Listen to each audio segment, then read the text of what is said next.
And now something completely different. Good afternoon. I'm speaking to you live just outside Los Angeles. I like to think balding is just God's way of saying, now let's see you get laid. Is it true that if you don't use it, you lose it? What I'd really like to do is put the greatness of this man in perspective. The hair loss community has a lot to be thankful for, having you as a spokesperson. You mean you just call this guy up? About life and about reality. And now, America's #1 reality radio show for men. Live from Los Angeles, it's Spencer Kobren's The Bald Truth. Hey guys, welcome to the show. 888-659-3727 is the toll-free number. It's The Bald Show. Here we are, another Tuesday night, doing it live from Los Angeles and, of course, from Vancouver, British Columbia. Say hi to our my trusty sidekick, the second in command. Hold on, where's your sound, dude? My sound. There it is. Should be right here. All right. Mic on. See, now I can't hear you. You can't hear me?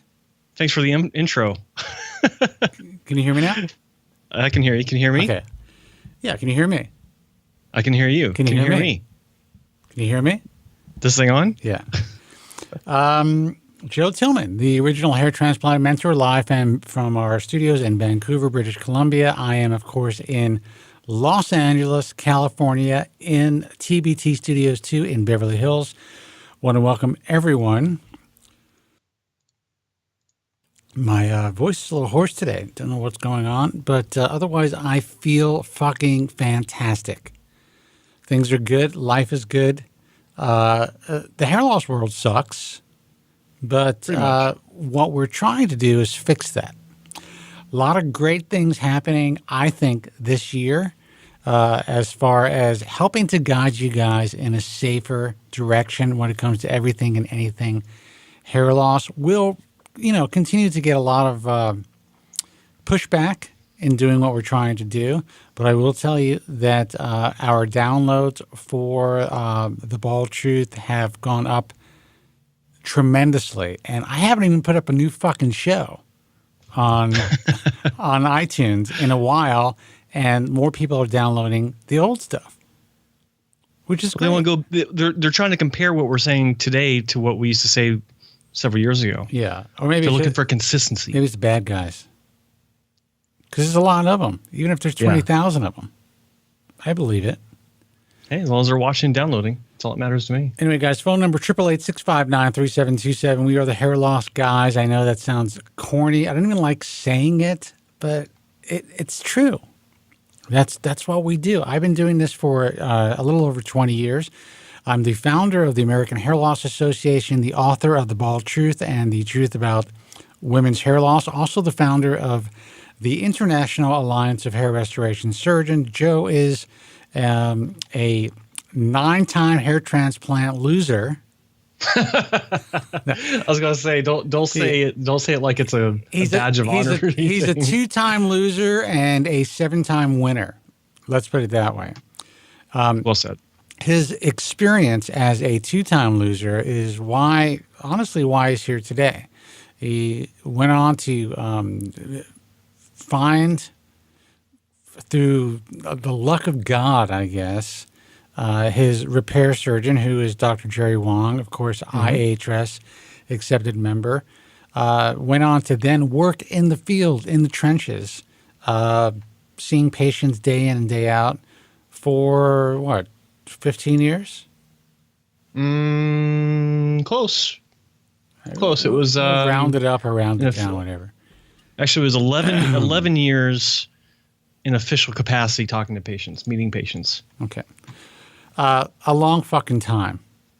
And we are two guys who know where all the bodies are buried when it comes to this industry. If you want to know who the drug addicts are, if you want to know who the fucked up technicians are, the guys who have been arrested for methamphetamines, the guys that amphetamines. I sound like my father. Let him rest in peace. The sexual deviants, just the out and out, just bad dudes who are out there ripping you off. We know who they are. We also know who all the good guys are. Sadly, there's just a few, a couple of handfuls of really good guys in this industry. So, I will interrupt and say that list on both sides of the coin is growing. More bad guys and some more good guys that we're still learning about. Well, I'm going to interrupt you. I'm not going to contradict you completely. A lot more bad guys. Oh, yeah. More good guys that we're learning about, but some of the good guys that were once good guys are no longer good guys. Are no longer good guys, exactly. And they're still on people's short lists if you read, deep into the inner webs of this industry. Mm-hmm. And they are no longer the good guys. And that's fucked up to learn. But that's what's happening. And I think the reason that's happening is because there's so much pressure for these guys to compete against the bad guys that they are just like, you know what? We're going to go along to get along in order to make sure that we can take care of our kids' tuition and our insane mortgages and our Bentleys, which we don't need. And our mistresses. And our Ferraris that we can't pay for. And our mistresses that we shouldn't... well, I mean, that we shouldn't be telling Joe and Spencer about. Yeah, that's true. Yeah, I think that's a reasonable expense, but you don't need. It's certainly an understandable expense. You don't need 2 Bentleys. That's all I'm saying. I don't know. Maybe. Well, sometimes I question one Bentley. It's like, why not a Maybach? I saw a really dope Maybach downstairs actually yesterday. Mm-hmm. Insane car. It had a retractable top, not a hardtop convertible, just the back, like an old 1930s car. Oh wow! Where it was just the back that was a convertible. Okay. Fucking bizarre. Was this like an S class converted? This is an S class Maybach. Yeah. So I don't know. It's the biggest one that I've ever seen, and it was ridiculous. I think they stretch them. Some of the models of the Maybach they'll actually stretch the big S class, the 600. I think they'll stretch it out to be even bigger. Look, I'm not going to lie. Since I've been a relatively young man, I've always enjoyed cars. Oh yeah. That's just, I've been fortunate enough to earn the ability to drive nice cars. However, there's a limit. And I think that, you have to be a little bit, no matter how much money you make in this world, I believe in kind of understated elegance, or, I'd rather have a higher performance vehicle than something that may be more expensive and more... What's the word? Exclusive? I would say vulgar. Obscene? Obscene. I like obscene. Yeah.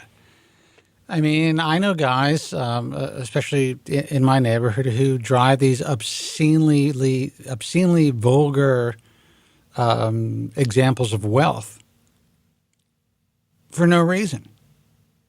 Once you reach a certain level, you don't fucking need it. Well, it just becomes silly.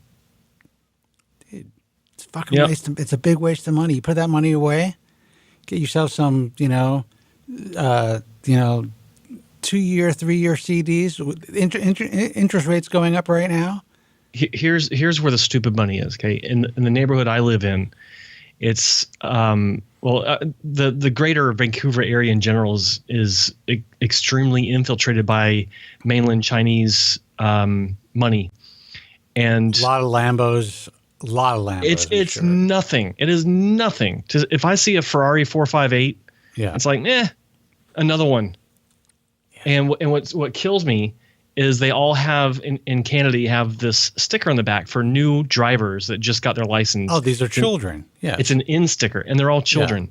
They're all like 19-year-old kids driving, $400,000 cars. Yeah, and higher. In the place in Calabasas, I'm not even going to say who it is. A 17-year-old girl owns the house is worth probably about $4.5 million. Yeah. Right across the street, and drives a pink, and this isn't wrapped. This is painted. Yeah, I was going to say. Yeah. Yeah. You sure it's not wrapped? A pink 911. Was it a 4S? Mm-hmm. Fucking ridiculous. Anyway, guys, this is the Hair Loss Show. We're just we're vamping a little bit. Phone number 888-659-3727. We are live as usual on the Guys from Queens Network, thebaldtruth.com, Stitcher Radio, iTunes Radio, Joe Tillman's personal YouTube page, the Hair Transplant Mentor, Joe Tillman's Hair Transplant Mentor YouTube page. You can hear us on iHeartRadio. You can watch us on Roku, and I know there are guys right now who are, which if you are watching us on Roku, I'm curious to know how the video is because we're trying to send 1080p, and I'm not sure how it looks on the really big screen. I could watch it on my monitor, which is a 20, I think this is 20 inches, which it looks very clean, but I'd like to know what you guys think if you're watching it on like a 50-inch television. Phone number is 888-659-3727. Let's get right to the phones. Hey, man, you're on the air. Who's this and where are you calling from? Hey, this is Jesse calling from Hermosa Beach. Jessa from Jessa. Jesus. Sorry. Jesse? Yes, Jesse yes. from Hermosa Yeah. Beach. How are Hey, you, Jesse. man? I'm good. How you guys doing? We're okay. complain. Apparently, I'm wearing the same color shirt as Joe, and I forgot that he wears the same fucking shirt every week. You guys planned it. Smells like it, too. So what's up, man? What can we do for you? Nothing. I'm just checking in. I wanted to report a good result with Dr. Dower last week. I had a FUE. Everything went pretty good. Awesome. Okay. Very cool. So let's talk. First of all, let's get your age, your Norwood 29. Norwood classification. Do you know approximately where you are on the Norwood scale? So I think I'm about a 3, like a very low 3. The forelock's really intact, and there's pretty high recession in the temple areas. But other than that, just a little bit of thinning in the forelock, and that's about it. Okay, so you're 25 years old, about 29. I'm sorry, say that again? 29. Oh, 29. Okay, that's a more reasonable age in my mind. I thought I heard 21. I thought, there's something wrong here. First, I thought I heard 25, and I still think that's young. But 29 is, you are really at the point where I think, okay, if you are Norwood 3 at 29, you're a reasonable candidate for a hair transplant for sure. Yeah. Yeah, I've been losing my hair since I was about 19 years old. I first started noticing it. So it's been a very slow recession. I started on thin about 5 years ago, and it's pretty much almost came to a halt once I started on the finasteride. But I'm still seeing a little bit of thinning in the forelock. So I actually recently upped my dosage to 2.5 daily. It's been about a couple months now. So okay, and how are you reacting besides positively? Having any adverse side effects at all? The only thing I noticed is I think Joe or someone mentioned this on the podcast one time that they weren't shooting Spider-Man webs anymore. So I think that's my only adverse factor. No more shooting ropes. Yeah, listen, it's not a big deal, dude. I don't know why everyone wants to shoot fucking ropes. You know, I don't think it's that big of a deal. It's not a big deal at all, but people complain about that. To me, if it feels the same, and I think go ahead. I think people might feel they're becoming infertile or something like that, which I don't think is the case. No, you're just producing less seminal fluid. Yeah, it has nothing to do with you're going to have to sterility. Yeah, and sperm count. Right. Yeah. Okay. So, you're doing well on finasteride. That's great. It's always good to hear. You just had a transplant a week ago? 6 days. 6 days. All right. Tell me about your experience. And you said you went to Dr. Mark Dower. Correct. Yeah. Okay. So it was really good. Everything was great. So he quoted me at between 1,100 to 2,000 grafts. So I mean, obviously, I wanted more grafts because who doesn't want more hair, you know? But I'm glad he went on the lighter side. We ended up at 1,105 grafts.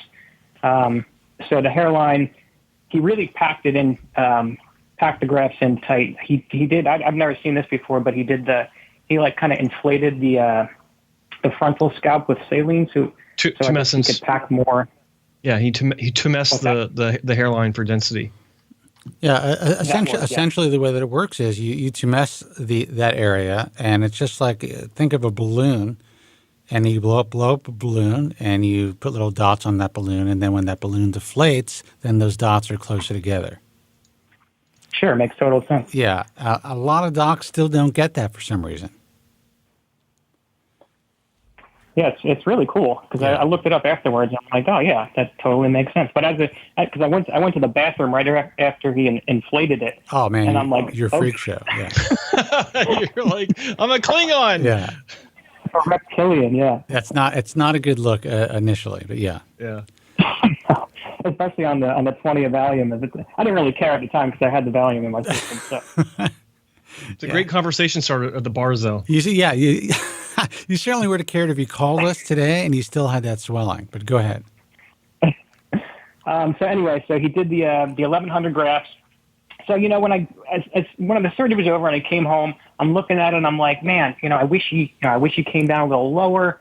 I wish he did this, and then now I'm looking at it and I'm like, I'm so glad he was conservative because I'd rather him be conservative than go too far down, and then who knows, I recede fast for these next couple of years or whatever, and now I don't have enough left to cover the area behind it. Dude, you can't go back up, is man. That once that tumescence reduces and all the fluids from having all the, the edema that builds up from having all these tiny trauma points in your scalp, once all that dissipates and reabsorbs into your body, the hairline actually looks a little bit lower than it does right after your surgery. Did you notice that? No, you know what? The swelling came down almost immediately. I had pretty much no swelling at all after the surgery. Okay. So yeah. But how long did these? Okay, so you had tumescence, and that usually dissipates shortly after, like within a few hours, depending on how your body processes it. But you had no swelling whatsoever after the fact, like even a few days. No, even the tumescence. As soon, when I went home and I looked in the mirror, it was like I was, I looked the same as before the surgery, except I had a bunch of holes in my head. You processed it quickly then, so that's good. That's good. It's less of a shock factor when you're looking in the mirror the day after, asking yourself, "What the hell did I just do?" So that's good. Well, here's the thing. I like the fact that, I don't mean to cut you off. I like the fact that he chose to be a little bit more conservative, or as some doctors would say, appropriate, especially at your stage. You're still only 29 years old. You don't know where you're going to progress, even though you are on finasteride, which is great. It's still possible to progress further. Once that hairline is placed, it's placed. And one of the worst things guys have to go through is trying to move a hairline up. And we had a guy who called us last week, who's called a couple of times, who has had to deal with that issue. And that's a big issue. You're wasting a percentage of your finite donor area. Most of that hair, while it can be removed and then replaced, usually what they'll do is they'll laser it off. Yeah. And you don't want to be in that position. Much better to say, you know what, this year I might want to bring my hair down, another centimeter. And you could always do that in the future. Yeah. Exactly. And I'm already thinking, like, next year, once this is all finalized, I'm thinking I want to come down lower, but it's like, it's just the greediness talking, So that's why I'm glad Dr. Dower, because again, if, a patient goes into the office, of course they're going to want their hairline as low as possible, as much hair as possible. And I'm glad Dr. Dower is more on the conservative side rather than just giving in, to whatever I would have wanted. Well, you have to understand, besides him, taking an oath for first do no harm, which sadly in this industry, it's really turned into show me the money in most cases. He doesn't want you coming back bitching and being unhappy. It doesn't help him in any way. It only affects his life and potentially his livelihood. So any really smart physician is going to say, you know what? This is what this guy needs. I'm going to give him the best possible advice so he has the best possible outcome. Sure, I could sell him another 1,000 grafts, but I'm not going to, because if he's a candidate in another year, he's going to come back to me. That's the smart move. A lot of guys don't do that. I look at it like this. It's playing the long game for the maximum benefit for the patient, which winds up being the maximum benefit for the doctor as well. Because, I said this in a previous broadcast, that I've yet to hear of someone that complains of the procedure being too dense, but I've heard plenty of people complain about it being too low, and complications that result from being too aggressive, and all these other complications that can arise from not taking the long road or not having the long plan for how to approach patient care and the procedure itself. So it really does benefit everyone involved if you don't rush it, if you keep the long game in mind when you do something like this. Yeah, definitely. If you want, you can check out. I have pictures. I posted them on. I don't know if you guys go on Reddit, the subreddit Trustless. Yeah, sometimes. Yeah, that's cool. You should take some time and post it, because since Dr. Dower is with the IHRS, maybe post some pictures on Bald Truth Talk, and let some. Well, I figured I'd post those when everything was said and done, type deal. Oh yeah, listen. You post wherever you want to post. So just a suggestion. And, I'm glad that, again, you're a week out. It's kind of like, it's an interesting time. For some guys, this is the, oh, fuck, what did I do stage. Yeah. For some guys, it is the honeymoon stage, because they're like, the experience was so good. From walking into the office, from sitting down with the physician, from the experience with the technicians, the front, the front office staff and all that stuff. They have a lot of great things to say. And then in 6 months, they're freaked out because their hair transplant doesn't look good. That normally does not happen with Mark Dower. So I have a feeling you're going to be pretty happy. Cool. I appreciate it. All right. Yeah, and the techs are another thing. Like they were amazing in his office.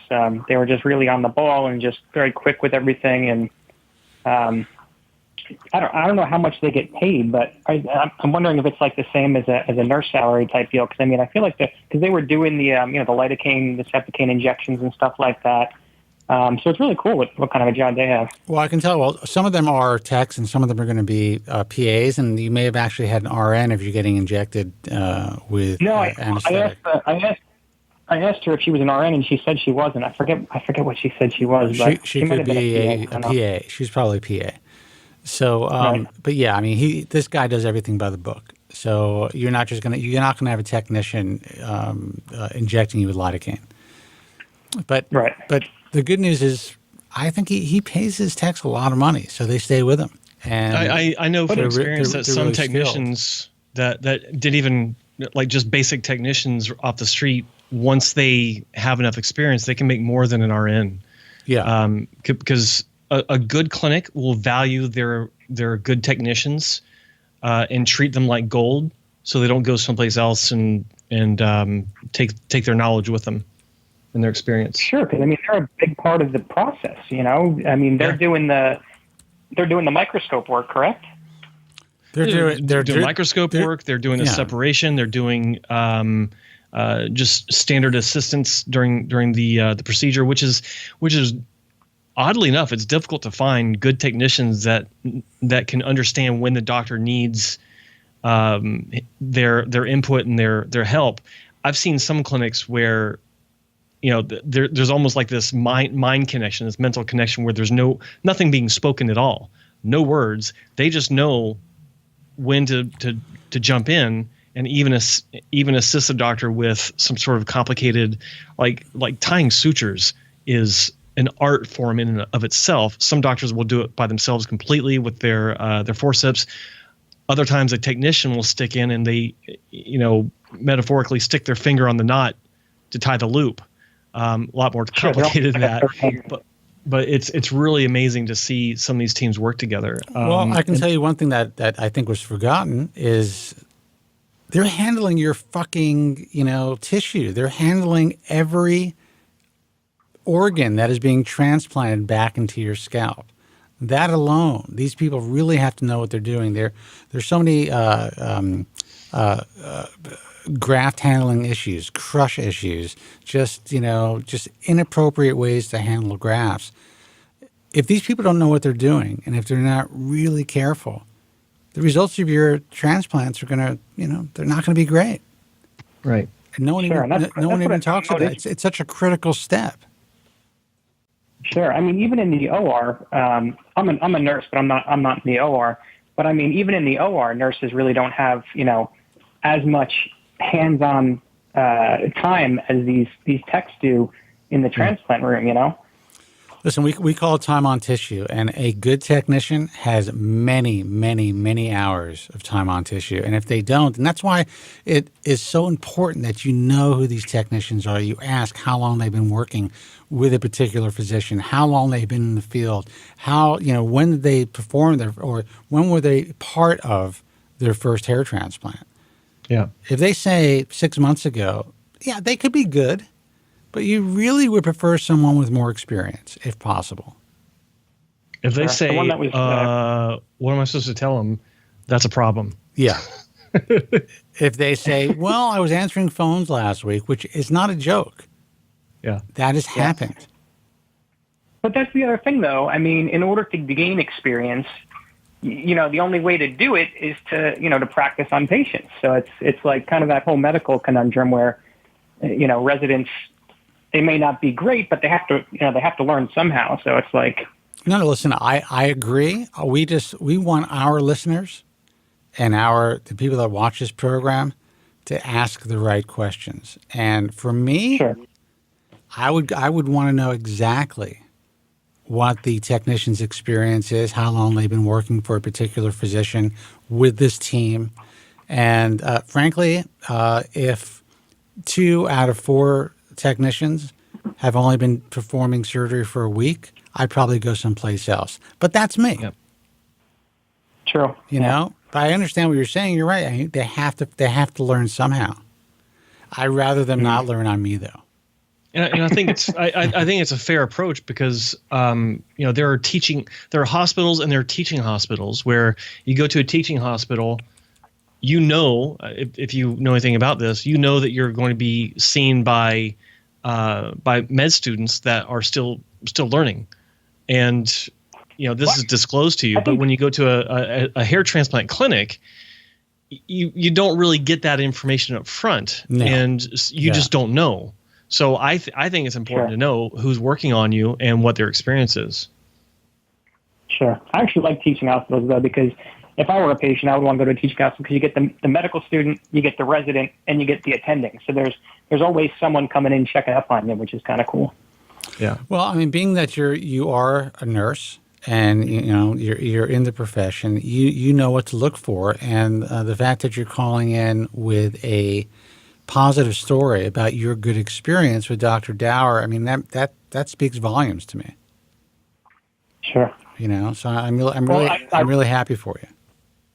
Well, it really was because of you guys that I even found all this, this entire world, and I was able to navigate my way through it with any kind of sensibility. Because I mean, I feel like if I was just doing it on my own, I might have ended up at a Bosley or something like that, and really not had any idea. So, I mean, you guys are a critical aspect to the whole industry.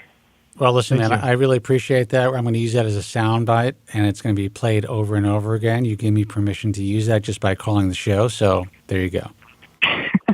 I expect like a 50-cent cut every time it's used. All right, man, listen, thank you so much for the call. Keep us abreast of your situation. If you have any questions, concerns, if you, God forbid, run into any issues that you're unclear on, feel free to call us. Will do. Thanks so much, guys. All right, man. Good luck. Thanks for calling. Bye. Hey, phone number 888-659-3727. Is my volume low or is it good? It seems okay on my board, but it could be my headset. It seems okay. Okay. All right, guys. 888-659-3727. Let's take a phone call. Hey, you are on the air. Who's this and where are you calling from? Hello. Hey, man, what's up? I'll give you another second before we take another call. You're on the air. Hello? Yeah, hey. There he is. What's up, man? I think you may be having trouble with your phone. Do you want? I'll give you another second. If you could say hello, I'll take your call. Nope. All right, man. You're gonna have to call back. Phone number is 888-659-3727. It's interesting that this guy decided to, and this guy's a medical professional. He would have just, like he said, he may have just ended up going to a chain clinic, even though he's a fucking nurse, if he didn't find us. That's the power of the show, man. I love that. The information we're putting out there is helping even medical professionals find the right answer for them. I like it. Jesus, that was so corny. 888-659-3727. I'm just kidding. Actually, I'm not. Let's see who this is. Make up your mind. You're on the air, man. Who's this? Hello. How's it going? Okay, how are you? Where are you calling from? I'm calling from Sonoma County. Well, what's your name, man? Welcome. Justin. Justin, what's up? Not much, man. I'm just been listening to your show while I'm driving around doing my sales calls, and I find it quite fascinating. What are you selling? I sell booze. Dude. Right on, brother. You've come to the right place. I almost had that exact job years ago in another life. Nice. I'm actually from Vancouver, Canada, too, so that's kind of funny. Oh, wow. Oh, okay. Very cool. Well, if you happen to sell Kokori Japanese whiskey, let me know. Because I can definitely use a discount. Nice. Yeah, I'm just calling because, recently, I'm 38 now. My hair has been pretty much part of my life. I love my hair. Hair's awesome, But recently, it's just starting to look not so hot on the top and a little receding. So I don't know if you guys know about that HIMS thing going on right now. Sure. Yep. Okay. So, signed up for that about a month and a half ago. So you need $5 box. You know what that is, right? Finasteride? Yeah. Yeah.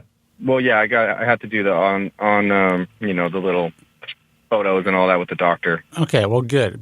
Because there's a lot of confusion out there. A lot of guys contact us, and they're contacting us now through the American Hair Loss Association, and they're concerned about using Propecia or Proscar, and then they ask about HIMS. And we have to explain that it's the same drug. It's just the generic form of Propecia. They're pretty good about explaining it to you. Yeah, and I actually think that's great. I think that a company like this, and there's another couple of companies out there that are doing this, may bring finasteride back. It may get guys to really understand that this is a drug that can truly help them and hopefully take away some of the stigma. So I'm all for HIMS. Yeah, so they give you the little $5 introductory box. You get the amoxicillin, and then you get the biotin, the hair shampoo, and the finasteride. I decided not to go with the topical because that seems like a lot of work. I'm not a fan of the topical. Not their particular topical, but I'm a fan of starting one agent at a time, and it's usually finasteride. Yeah, and that's the advice that you guys kind of got from your guys' show, just because you want to see what works, right? So, yeah, it's been going pretty good. No side effects, really. The morning wood seemed a little off for a couple of days, but other than that, it's been pretty good. So. Yeah, and that can happen. It could be transient, but if it only happened for a couple of days, then you're going to be fine, dude. I mean, I listen. We're not doctors, but just based on all the experience that we have, I mean, if that's the only thing that you noticed, chances are you're going to be just fine. Yeah, and it's maybe just because I was actually wanting to think about it too, like noticing in the morning. I never thought about morning wood in the morning. It's either there or not. How old are you? 38. Yeah, I mean, dude, it's hit or miss anyway at 38. You know? Yeah. That's the way it is. No, like, I'm not, like, fully bald, but just a lot of, like, miniaturization, probably. Well, if you were fully bald, I'm hoping that Hims would not sell you their product because it wouldn't work. It wouldn't work for you. No. I'm just, people probably don't even notice, but I notice. So it's more of like after the shower and stuff like that. So. Well, look, we are fans of early intervention. The reason I'm behind this microphone, the reason I was published, the reason I started this entire insane career is because I was lucky enough to find finasteride early in my hair loss process. And if I didn't, the chances are I would have been significantly bald at this point. So we're talking well over 2 decades of being on the drug. So yeah. My brother, he's been balding for longer than me. He's only 2 years older than me, but he shaves his head, and we look alike. And I'm like, I do not want to look like my brother. The two shaved heads grows. So I'm trying to avoid that at all costs. Well, hopefully it helps out.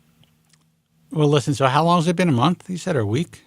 Month and a half. A month and a half. Okay, and you probably haven't noticed any positive results yet. I mean. But as long as you haven't noticed, I swear it's kicking in. I swear it's kicking in the front here. I got some little weird hair starting to do some things. Well, I will tell you, in my personal experience, I actually started to notice significant results in 3 months, which was unusual. Which is unusual. So, but there are other guys throughout my 20-some-odd year career who've contacted me and have said that they've experienced something that they believe was positive within a month or 2. It's unlikely, but I guess it can happen. Okay. So. Cool. Right on. So I thought I'd call in, say thanks for the advice, and you guys are awesome. It's a fun show to listen to. Not just about hair loss, just about, guy stuff. Well, D, listen, I wish you the best of luck. Keep us abreast of the situation, and, I have a feeling you're going to do pretty well. Yeah, I'm stoked. All right, man. All right, guys. Good luck. Take care. All right. All right, bye. 888-659-3727. I was actually talking to somebody today about Hims, and that's exactly what I said. I think that these companies, especially since they are being, you may not know exactly what it is when you watch a commercial. Yeah. But the fact that they're having, online prescriptions done, doctors are telling these patients what the drug is. It may breathe new life into finasteride use. And I can already tell because they're advertising everywhere. I hope it does because I think that, well, I mean, you and I both believe that it's gotten such a bad rap because of this, the guys that do have side effects are the ones that get on top of the mountain and scream the loudest, scaring the living shit out of everyone else that wants to consider it, preventing them from taking it. Right. And I think I understand. Trust me, I really understand when people are having side effects and they want to warn others. But at the same time, it's scaring others that most likely will not have those side effects from even considering it and losing out on the potential benefits. And so I hope that this can, maybe help erase some of that. Well, there's another company called I want to say Prevent, but it's not Prevent. It's they actually use something. Sounds like an STD company. Oh, jeez, it's a good company. What's the name? Prevent. God, I forget the name. Anyway, they do quote the American Hair Loss Association on their website. It is funny that Hims, in all their commercials, they say, did you know that 66% of men by the age of 35 begin to lose their hair? Gee, where'd that come from? They should give us an attribution. I would say, at the very least, guys from Hims, if you're listening, you should give the American Hair Loss Association an attribution. We are a nonprofit, so it would be wonderful just to say, hey, this is where we got this information, and this is where show the love. This is where the rest of the world gets that information, but it's not a big deal. What are you going to do?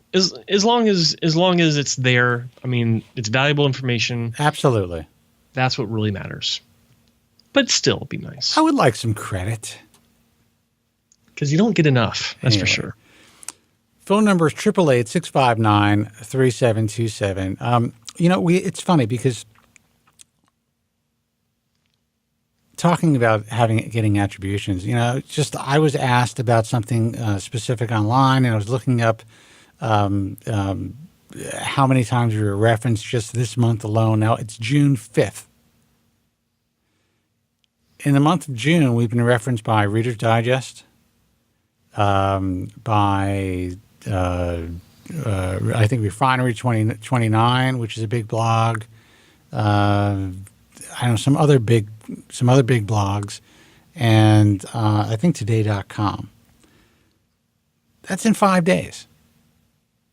More and more. I mean, there's more and more hair loss stories that are popping up in the mainstream media. I'm noticing, and I think what's her name? God, where's my mind? Will Smith's wife, Jada Pinkett Smith, talked about her hair loss. Now we still don't know what she's dealing with. Is she dealing with androgenetic alopecia? Is she dealing with alopecia areata? There are some articles that are talking about having cortisone and other hormone injections in the scalp, or that she had to have this done. Is she just going from quack to quack? Cortisol or cortisone? Cortisone. Okay. Is she going from quack to quack to quack like most people do, trying to treat her hair loss? I have to figure that out. Be interesting to find out. Give her a call. I'd like to know. Give her a call. Hold on. Hey, Jada, listen, this is Joe from The Bald Truth. We had a question for you. Yeah, I'm going to put you on speakerphone. Guys, phone number 888-659-3727. Again, we do the live show. If we're live, you call us. If the phones don't ring, we go home. It is a beautiful night here in Los Angeles. I would love to go out, have some wine, go someplace and sit outside and just chill.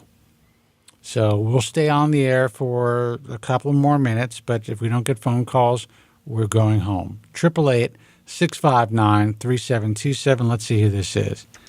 Hey, you're on the air. Who's this and where are you calling from? Hey, how's it going? It's David Dennison from Washington, D.C. Hey, David. What's happening, man? David? From Washington, D.C. Things are good. How are you guys doing? We're good. Do me a favor. Turn down your computer or your iPhone or whatever you're listening to the show on. Or your car stereo. Oh, yeah. Okay. Turned it off. So what's happening? What can we do for you? Well, listen, I wanted to give you guys an update on what was going on. I'm about 3 weeks into my TRT program. That's right. Okay. I think I remember your phone call. Yeah, a lot of guys were asking even after that about TRT and the effects and stuff like that. I know I was in that predicament for 6 months, not knowing how I was going to feel, how the process is. So I just wanted to kind of, give you the information I got from the doctors and how I feel. Great. Okay. So, first of all, I would not give this up for anything. This is TRT is absolutely incredible. Within the first, I was alleviated about 80% of my brain fog symptoms. And I know you actually had a doctor call in, I think about a month and a half ago. He was dealing with brain fog and things of that nature. I'm telling you, TRT solved it for me.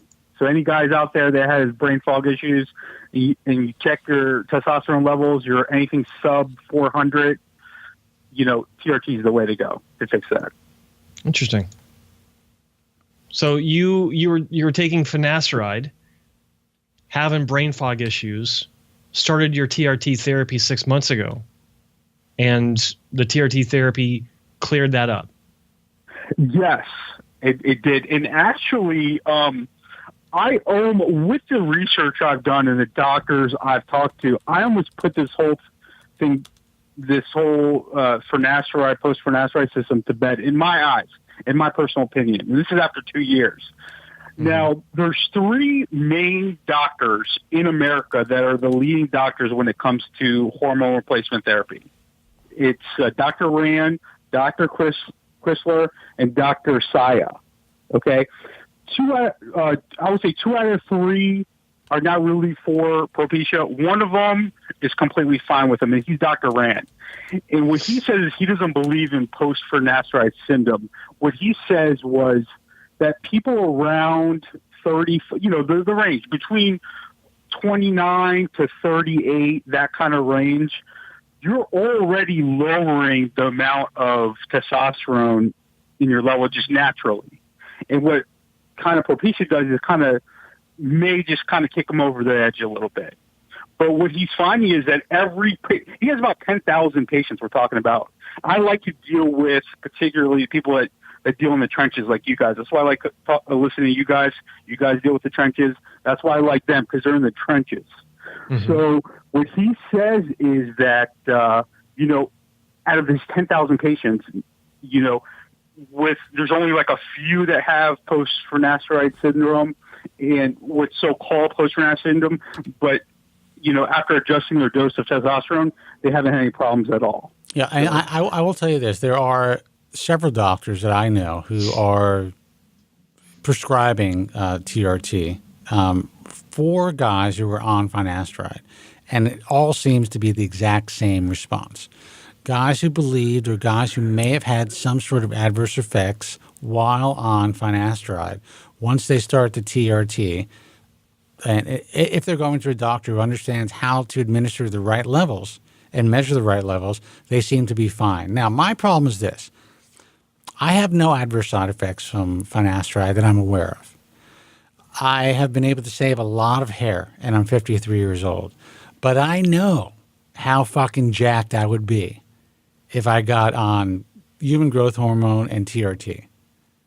And there's a part of me that's like, I could lose this little extra, pouch here and have a little bit, more hardness and vascularity if I would just replace my hormones. But I'm scared shitless because I don't want to fuck with my hair. So you're kind of you're in a better position because, that wasn't a concern. Your concern was you were having issues. Finasteride was working. You were having issues with finasteride. So you wanted to resolve those issues. Yeah, I mean, it did come down to priorities with me. I mean, if I had to choose between the low T symptoms versus my hair, I had to resolve the low T issues. The quality of life was terrible with low T. Now that I feel better, maybe down the road, I'll see what kind of wigs I could get. If they're nice, if I don't like that, then I could reconsider something else. But, the first part is the health. But, what I would advise anybody out there to do, it's just my personal opinion. My personal opinion is, there's 2 guys. There's sub 40, if you're under 40 or you're above 40. So if you're under 40, I would say before starting any finasteride, Propecia, which I am a proponent of, by the way, even though I don't take it at this moment, but I am a promoter of it. I would say get your blood work done. Because Propecia is hormone. You're doing hormone replacement therapy. They give it to I think, guys that are trying to become women. I mean, this is like a serious thing right now. I would never, if I had to do it over again, I would never consider doing Propecia without getting my testosterone levels done, my estrogen level completed, my sex binding globulin levels checked. I mean, you have to go through the gamut. And also, I would not go under the care of a primary care physician because they don't know shit about anything except for giving antibiotics. So I would go to like a TRT specialist or hormone specialist that I would say, have him monitor your, this is if you're scared, monitor your progress to see how you're doing and then do blood work pre and post. And I would not consider doing it any other way, ever. Not even think about it because Propecia it's a hormone. You're going to get side effects. I mean, I don't believe that people that say I don't have side effects. I just don't believe it. Propecia is not a hormone. Propecia actually... hormone therapy. Well, what it is it's a 5-alpha reductase inhibitor. So it basically inhibits the enzyme that converts testosterone into dehydrotestosterone. So it blocks the conversion of a byproduct of testosterone. The reason they give it to transgenders is in part to help with their estrogen replacement if they are dealing with higher levels of DHT, but they don't necessarily give it to all transgender patients.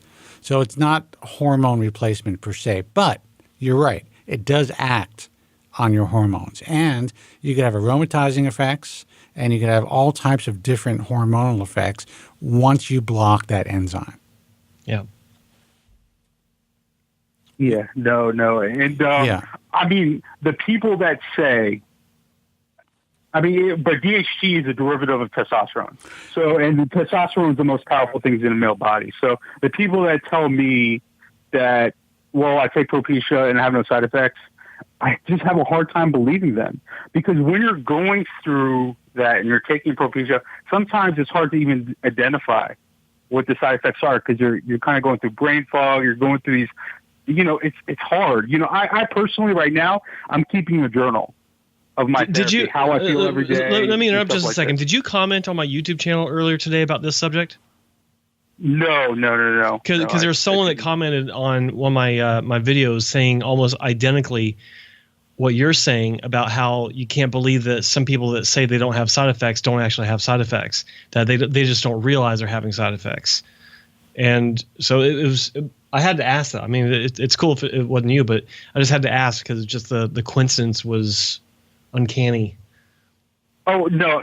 And the reason I'm bringing this up is because right now, as I'm going through my TRT process, I'm doing a journal of how I feel. And if I didn't do this journal, I'm going through back to the pages, I probably wouldn't be able to identify how I'm feeling, how much better I'm feeling than I did in the beginning. Look, I can tell you this. I've been on the drug for well over 20 years, and it's very possible that I am experiencing side effects that I am unaware of. It's very possible that, there are days where maybe I was down and it was the drug that was causing me to have some depression, or who knows? Or I may have no side effects because I don't notice anything that is, I would say, very obvious or that seems to be prevalent or, seems to be ongoing. But I don't know. Like I always say this. I could be diagnosed with some rare form of cancer because I've been on this drug for so long. I don't know what is going to happen down the line. And the same goes for TRT therapy. Yeah, that is true too. I mean, I could drop dead of a heart attack, right, or something like that. That's what they say. It could affect your, cholesterol levels, which at some point, blood clots, all kinds of things. Blood clots. I could. But the problem was I was at such a bad state, and I was in that state for almost 2 years.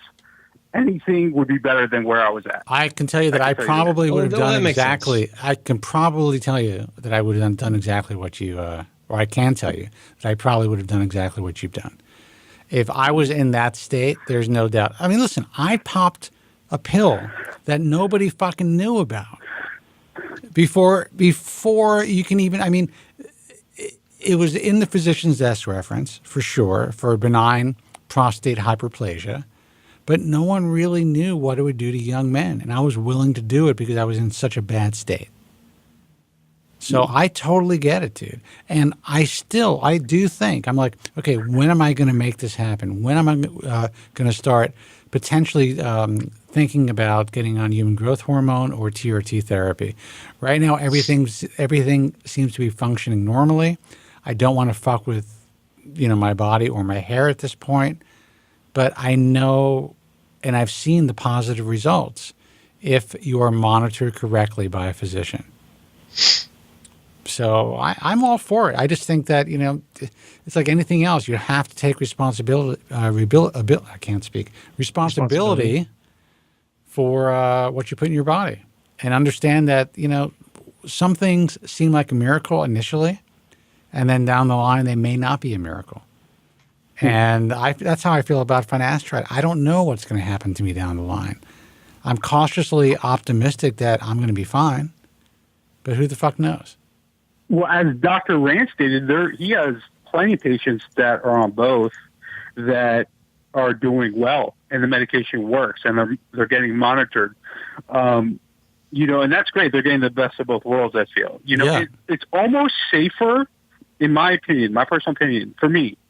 If I could do it again, it would be almost safer for me to get on TRT first and then get on the Propecia, because I feel like if you're on TRT on a certain dose, and it almost protects you from your whole endocrine system shutting down, which I felt happened to me. I mean, my estrogen levels were even tanked. That's how bad my testosterone levels were. My estrogen levels were tanked. Well, here's the good news for those who either believe they are suffering with post-finasteride syndrome or who might be actually suffering with post-finasteride syndrome. You are a example of what can be done, and that you can get past this with the right treatment. Mm-hmm. That's a great point. There's hope. If anybody's listening, we're giving hope to those guys. And I would like to see that doctor, that called in. I felt so bad for him when he called in, to hear my testimony out of how my symptoms improved dramatically after starting TRT. And I want to emphasize this, is the primary care physicians don't know shit about shit. Right. Because I went to 4 of them. I know that. So I had to find the 3 best doctors in the world and pick one of them to undergo my treatment, because that's what they do every day. So you got to really seek out a professional in this if you want to do it. I don't suggest buying from any kind of black market. I'm under the supervision of a doctor. Who's your doctor again? I picked Defy Medical out in Florida. And I'm supervised under Dr. Saya. Okay. You talk about a team. They have a team of about 20 people in their administrative and staff, and they have 3 doctors on call. This is an all-star team. So, here. And I did all this out of pocket, and I'm completely happy with it. And Dr. Saya is okay with finasteride. What does something like this cost? Because if this is prohibitively expensive, then it's kind of useless for anyone else that might want to consider this that doesn't have disposable income. Yeah, and that's a fair question. I would say the cost of it is about $100 a month, and that doesn't include the test. The test is another, $400 to $500 every 6 months. That's what did you go to Florida to the clinic, or was this like they were guiding you from a distance? They do telemedicine, so they do it, we're doing it over the phone, but they receive my blood work before, and I would go I get my medication sent to me from a compounding FDA-approved pharmacy out of Texas. Okay. So $100 a month isn't actually a big deal for, I would think, a lot of people. But still, it's good to know. I didn't know what it would have cost you, so it's good to know. And I'm not asking for my own needs, but it's just good to know. Now let me ask you this: Is it TRT therapy? Is it a cream? Is it a gel? Or is it injectable? Yeah, that's a great question. Studies have shown that the creams have a higher estrogen effect, so that's why I steered away from that, because of hair loss and stuff like that. So I do injections, and I inject 3 times per week, and I do about 150 milligrams a week. Now, guys, three times a week. So you inject in your butt? You inject in your glutes or into your thigh or your arm? Subcutaneously. So that's the new thing right now. So it's near the fat in my thigh, the fat in my belly area. Right. You do it subcutaneously there. And guys do well between 100 to 200 milligrams per week. I'm at 150 milligrams per week to start off with. And I inject and the reason I do it 3 times is because you don't get the peaks and valleys, obviously. If you're doing it just once a week or twice a week, which other doctors would make you do it, you're going to get these huge peaks and valleys, and you're also going to get these huge estrogen effects as well. So the reason I'm doing 3 days a week is just because, you get that slow peak kind of. I actually, again, and I'm not a physician, but I agree with, especially when you are dosing yourself with a hormone like testosterone, synthetic testosterone. I am a believer of keeping it consistent and doing it as regularly as possible. When guys are cycling on steroids, and I knew a lot of guys, I was an athlete in high school, a lot of these guys, unfortunately, they were buying it on the black market, whatever it is, and they would take their injections once a week or sometimes once every 2 weeks. And they would go through all types of, you talk about peaks and valleys, you talk about emotional rages, acne. So I saw guys who were 16 years old, I had no idea what it was at the time, going through these tremendous effluviums because they weren't being, watched and monitored by a physician, and they weren't taking it properly. So I agree with you. I think you want to keep those testosterone levels and that flow steady. Otherwise, you can cause yourself some problems. And aromatizing effects are really a big deal, and that's one of the reasons why I asked you. I've known guys who have used creams, and all of a sudden they may be looking bulkier and they may be feeling better, but you're starting to see some gyno happening. Mm-hmm. So anyway. Yeah, no, it's serious. And obviously, before I did this, I did 6 months of extensive research because, I was scared. There's a lot of, misconceptions out there, unbelievable misconceptions about testosterone, about, it'll make you road rage and all this stuff. Well, those guys are doing 1,000 milligrams a week, 2,000 milligrams a week. I'm doing 150, so it's more replacement therapy. And I got to say, it's incredible. This is incredible. The best drug I've ever done in my life is testosterone. Just incredible. It's amazing. Amazing. Dude, you're fucking selling me on it now. You should try it. Ask your friend. You said you had a friend that came out to the pool that looked like more. Ask him. You have probably a lot of friends that in the LA area. I actually have a lot of friends who are on it, and there are physicians that I know who are in this field who are on it. There are plastic surgeons that I know who are on it. There are guys who swear by it, but I'm insane about my hair, man. This is how I feel. It would fuck me up so much more to know that I did something to affect my hair when I wasn't having any real issues to begin with. I just wanted to look better and be leaner. That would bug the shit out of me. Yeah. So until I really need it, until I feel I really need it, until for some reason I'm having sexual dysfunction, or if I am completely unable to lose the extra fat, then I'm probably not going to do anything. Frankly, the only reason I would take it is to have maybe a slight boost in energy and to be more jacked, to make my workouts count more than they are right now. Because right now, I'm barely surviving in the gym. That's just the way that it is. I work out. I'm still pretty jacked, but I am not getting the same results that I used to get. It's catching up.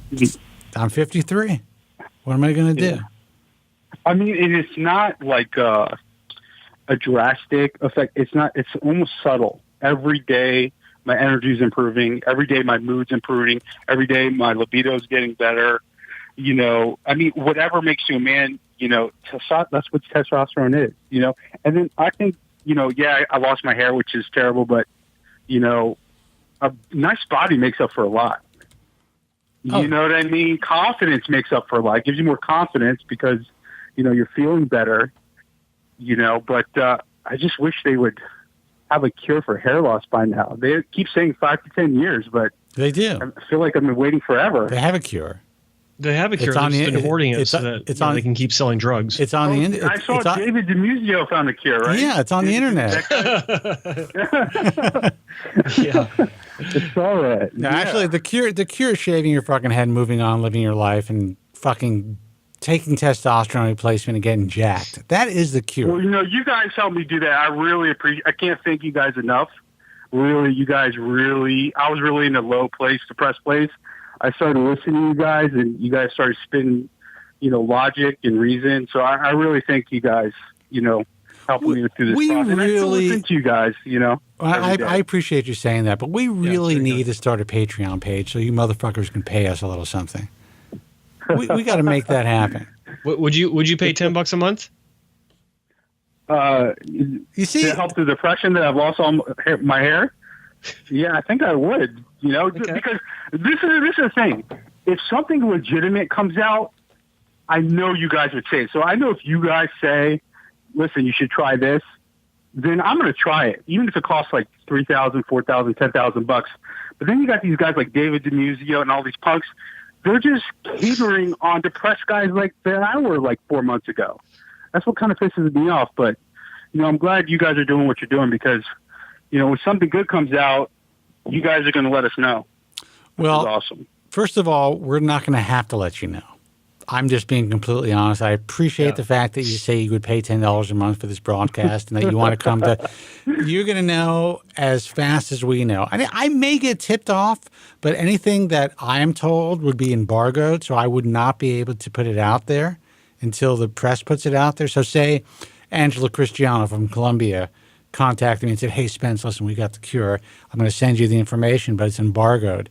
That means it would be essentially I would be breaking. I can, be fined, possibly do jail time. I'd prefer probably not, but at least I would deal some real civil bullshit if I decided to put that information out there if it's embargoed.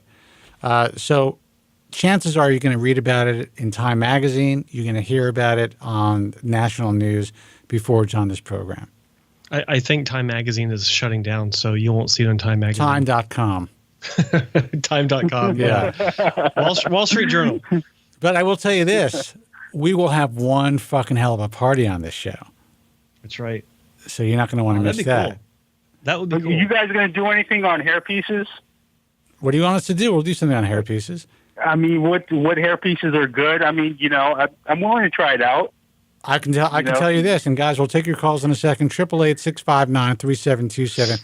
I believe if you're willing to try out hair pieces, now it's hit or miss. You need to just go online. There are websites like coolpiece.com. It's funny because they don't have the greatest website, but they sell really good product. So I think a lot of people may be turned off initially by their website. At least that's some guys who have contacted me have said that. But they're inexpensive. You can buy a stock system for like $185 and just try it. And what I mean by try it is play with it, see what the material looks like, see how it feels on your scalp, use some tape, something that's not going to be bonded on permanently, have it cut in, don't shave your hair, and just see, even if the color doesn't match, it's worth just seeing how it feels and how it could potentially look if you decide to order something custom. And then when you order something custom, it's going to take 6 weeks to maybe 3 months. It could still come out fucked up. But if it comes out good and you know how to finesse it and learn how to work with it, it could look 100% natural. And it really depends on how much hair you need. Do you need a partial system, like do you just have a bald spot? Do you need a complete system? My crown is gone, kind of like a Norwood 5V. All right. The crown is gone. All right. So here's what's interesting. I mean, there are guys who would completely shave that, whatever's remaining and then throw a hairpiece on there. And then there are those who will use 2 hairpieces, cut the size, and use that island of hair to kind of, I guess, what's the word I'm looking for? Not defray, but kind of like take the eye off of that, that entire hairpiece. Guys who wear a full hairpiece, it kind of grows down the back of their scalp, or it looks like it's growing down the back of their scalp in a straight line. Yeah. You could avoid that by using multiple small pieces. Now, most people aren't willing to do that. That's going to take a lot of work. But when these things are so cheap and you can cut them yourself and you learn how to finesse them, you can do all these different things. So I know that sounds confusing. Most guys are like, I just want to get a hairpiece, have it glued on, and get it cut in and make it look real. That usually doesn't happen. You have to really know how to finesse it. Yeah, some of the pieces I've seen online or on Instagram, they look pretty incredible. But they have a professional that actually puts it on and cuts it, and that's the whole gig. Well, some of them look incredible. When you get one, you definitely want someone, and you can get a reference from all. There's another company, Hair Direct. There's a lot of companies out there, and they can send you to somebody locally to have the piece cut in. So it could look incredible. The thing is, in order for it to continue to look incredible, you have to know how to maintain it, and that means you don't wait 6 weeks to get this shit removed from your head because A, it's not going to last 6 weeks. The frontal hairline is going to start to, get loose or look dirty. You have to commit to knowing that you're going to have to work with this every few days, even if it's just a little bit, in order for it to look 100% natural. Most guys aren't prepared for that, so they're very disappointed. But if you understand that, you go on these websites. That seems intensive. Well, you know what? I mean, all I can tell you is I've seen guys do it online, and it takes them a matter of minutes. Sometimes, 5 to 15 minutes to kind of like touch up their hairpiece or to retack it. Things that you may have to do a couple of times a week if you want to wear hair. Yeah. So anyway, it's a process, but if you are committed to it, you can look great. Cool. Yeah, I'll probably end up trying that. Definitely, I'll probably end up trying that. Well, you let us know, and what color hair do you have, by the way? Black hair. Is it black? I mean, it's black. Yeah. Okay, well then, you're going to be easy match. Yep. Yeah, if you got black hair, then that's the easiest. Because it's tough. There's no easy route when it's either you go to Jesus of Nazareth, where he's just jacked up and high, you just slice it into the back of your head.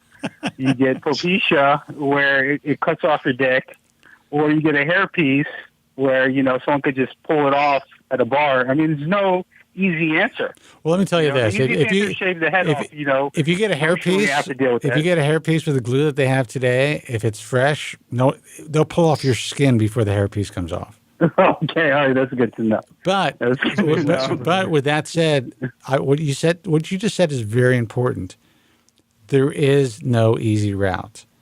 Yeah. Any commercial that you see, any infomercial, anything that you see online, get your hair back. What are you waiting for? It's all bullshit. There's no easy route. If you go down this route, like I say all the time, you have to be committed, no matter what it is, because it is not just, I'm going to the hair club and getting my hair back. It doesn't work that way. It is a pain in the fucking ass for the rest of your life, whether you are on finasteride, whether you get a hair transplant, or whether you get a hairpiece. There is no perfect solution. That's true. I mean, even if you go to the best like Joe did, you go to the best and you get multiple hair transplants, which you did a great job. Both your hair looks great, but you still have to take Propecia even after a hair transplant. That's what kind of turned me off by the whole thing. It's like, not only do you have to take Propecia, I take Propecia, or I take Proscar. I fucking paint my head like nobody's business. The amount of hairspray that I have to use just to get on this fucking camera it's insane. Okay, I actually wear, and this is not a joke. I should I'll bring it out for you guys in a second, and I'll put the camera on Joe. I wear a breathing mask in the bathroom because I put so much hairspray on because I don't want to get lung cancer.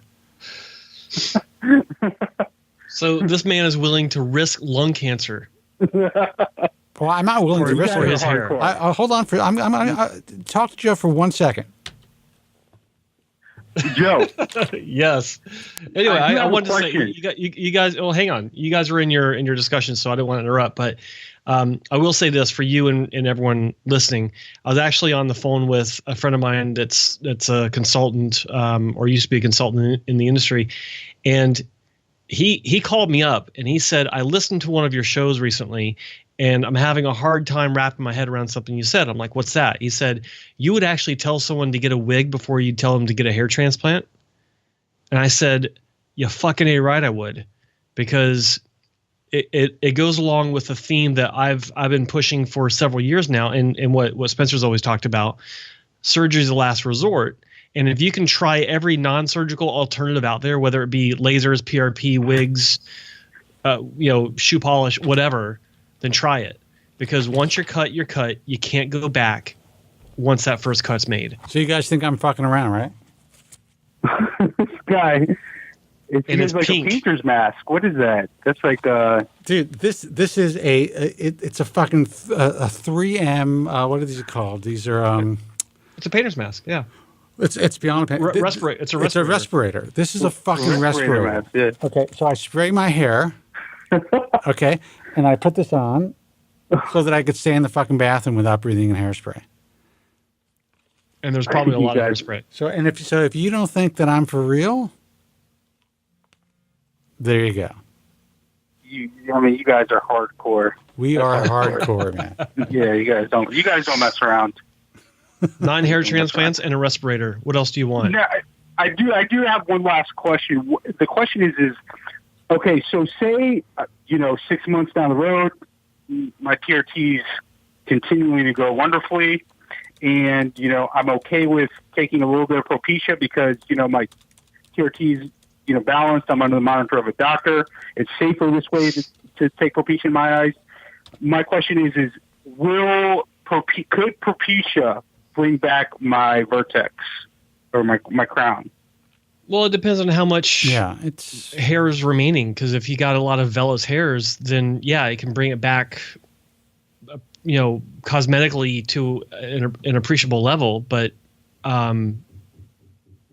it's just too much of a wide variation of possibilities to give you a solid answer. Gotcha. Yeah. I mean, it could work wonders for you. It could be a miracle worker for you. I've seen some incredible transformations with just a quarter tablet of Proscar every other day, not even every day.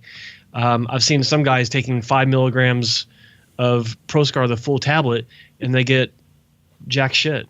And it's a waste of money. I remember the first time I actually saw a guy. He went into Bill Rassman, who is still around. He's still in the industry, and this guy has been a pioneer in this field as far as follicular unit transplantation is concerned. He showed me a case, and this was years ago, pretty early on in my career, where a guy came in for a hair transplant, but he was a little short on cash. And this is when finasteride kind of just was on the market. He said, try this pill. Give it a shot. And this guy was probably a Norwood 5. He grew, I've never seen such growth in my life. Probably to a Norwood 2 with a full crown. Now, I've never seen this since. But what I'm trying to say is that is possible. It's rare. It's the only time I've ever seen it.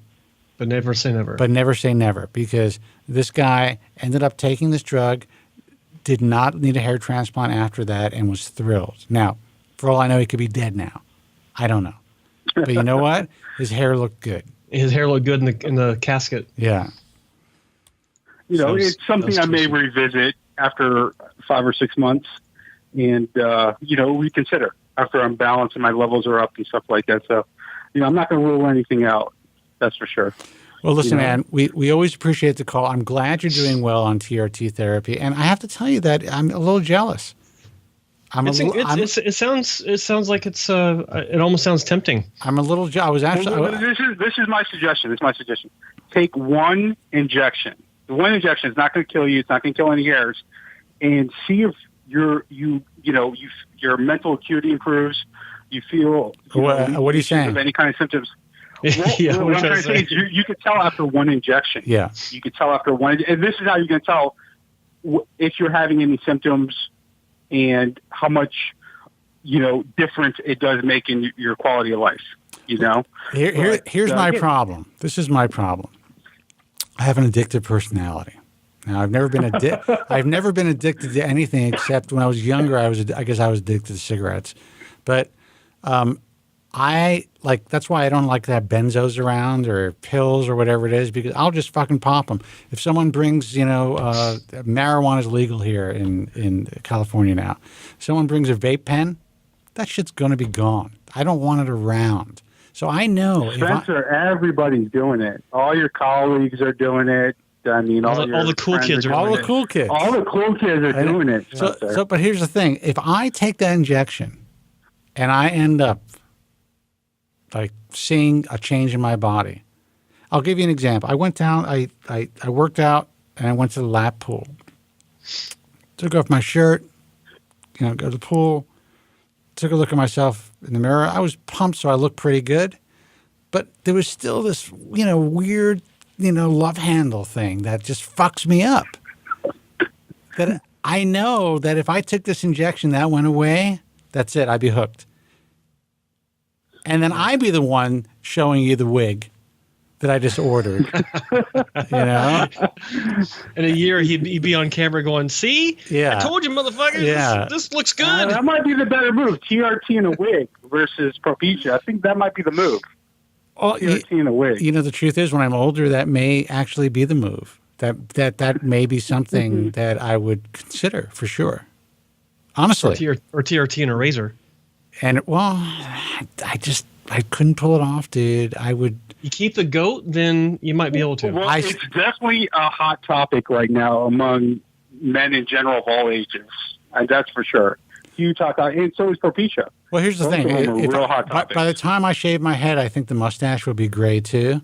So maybe it would look better. Maybe it would kind of look like I'd look like some sort of you could do evil Propecia scientist at the same time, like a Jesse Ventura type of deal. Yeah. You could do Propecia at the same time, so you're okay. You're covered as long as your DHT is is still probably crushed by 80%. You should be fine. This fucking dude's like a pusher, man. He's talking me into taking these drugs. I know. I'm telling you. Yeah. All right, dude. Listen, we're gonna take some more phone calls. Good luck and appreciate the update. Thank you so much. You got it, man. Thanks for calling. I appreciate it. Great conversation. Thank you so much. As always, take care. You too. That's $10, man. Right there. I'm telling you. 888-659-3727 is the toll-free number. Give us a call. Let's see who this is. Hey, man, you're on the air. Who's this and where are you calling from? Hey, guys. It's Warren from Hawaii. Hey, Warren, what's happening? How you guys doing? Did you see Did you see my respirator?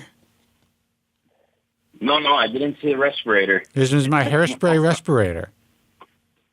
Right now, nice. Warren probably has one of his own because of the toxic fumes from the volcano. Dude, that's right. I actually lived. I lived through 9/11. I did not wear one of these.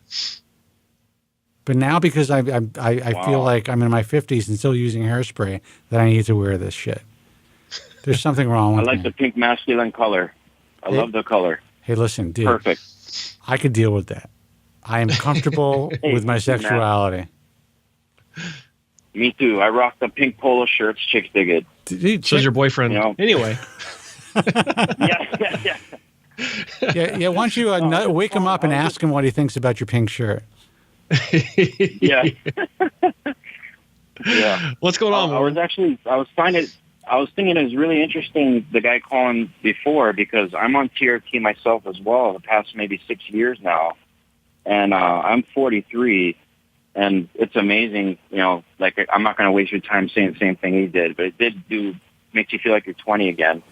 Jesus and I've been Christ, on, it's like, I know you guys are going to make me take this. I'm telling you. I'm ready. No. I was just, it's really great, but I've been taking, I'm on my 8th month after my FUE surgery, and still praying that things picking up a little bit, still looking good. But the question I have is, the doctor that I'm seeing for my TRT, he's a great guy, solid, very thorough, excellent. He recently recommended to me, and I found it a little odd. Once he found out, he never knew I had a hair transplant surgery. I guess he thought I was shaving my head and grew it out. But once he found that out, he told me that I should, I told him I'm taking Propecia. I'm on generic, which has been working for me, oddly enough, but 1 milligram a day. But he told me that he recommends I take the ProScar 5 milligrams every day. And then I was like, whoa, wait a minute, hold on now. That sounds like it might be a little too much. But he's like, no, I do it. He says he takes it every day, and he prescribes 5 milligrams to his patients who are on TRT every day. So I wanted to call in and ask you guys, doesn't that sound a little excessive? Or well, you know what I mean? Here's what's interesting. If you think you're doing okay right now on finasteride, and again, you've had a hair transplant, right?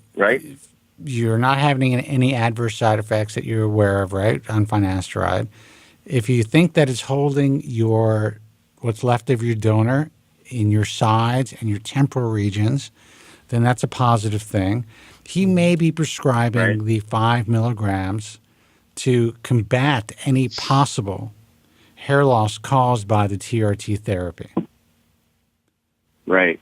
So if you're not seeing any extra hair loss while you're on TRT, if you don't think that TRT exacerbated your hair loss, then I would say, and again, I'm not a physician, there's probably no reason to up your dosage. Now, I would understand his point. Like if I was to get on TRT right now, because I've been on 5 milligrams a day in my life. I've been on 7.5 milligrams a day in my life. Never had any adverse side effects, but I was also like 20-something years old when I was on that high of a dosage. Right. I dropped it all the way down over the years to intermittent therapy of 1 5 milligram dose once a week, and it's been able to maintain my hair. But if I do jump on TRT therapy, which looks like it's going to fucking happen after this show, then it's possible that I would take that advice. But since you've already been on it, you've already had your hair transplants, and unless you are significantly progressing and you think it's because of TRT, then I don't see a reason to do it. I don't think you're going to all of a sudden take 5 milligrams and then see all this hair growth. But I could be wrong, and I'm not a doctor. Right. Joe, I know you're not listening, but what do you think? I just thought exactly what you said. What do you think, Joe? Okay. I was engaging guys online. Oh no, I was I just Joe, is that your baby in the background? I didn't know you had a kid, Joe. No, that's my twins in the background. Yep. Very cool. Hold on, guys. Hold on. All right. No, listen, I'm just glad it's you and not Joe. That's all, because Joe's got to work. Yeah. But I was just saying, I thought it was interesting because he said that since I've been on the 1 milligram for so long and without any side effects or sexual side effects or anything like that, he tells me I shouldn't worry if I take the 5 milligram. It won't. He thinks from his experience that I should try to up it to that. So he was saying I won't feel the side effects if it goes up. So I was kind of like, I think that for anyone to say that as an absolute is being careless. I don't think that anyone should say that, if you multiply your dosage by a factor of 5, which is what you're essentially doing, no problems. Right. I don't think that's safe to say. In fact, I would caution you only in the arena of, if you were to up your dosage to 5 milligrams a day, I would advise you that if you consider that, to make sure that you never ever go back to 1 milligram because you think, I don't feel any difference, or it's not doing any more benefit for me. Because I've seen multiple people. I've talked about this on the show before. I've seen multiple people that did up their dosage to 5 milligrams, or they were taking 5 milligrams from the start, and their doctor said, you know what, go back to 1 milligram, you're fine, there's no difference in dosage, and they lost all their hair, like within a matter of 4 to 6 months. Just bad idea. Okay. I'm not saying don't go to 5 milligrams. I'm saying, if you want to consider it, experiment with it. I would say maybe up your dosage. Do you take it every day, 1 milligram? Yep. Mm-hmm. Okay, I would say maybe if you want to try 5 milligrams, try it twice a week for a month just to see if you feel any difference. That's reasonable. But still understand that that might not be a definitive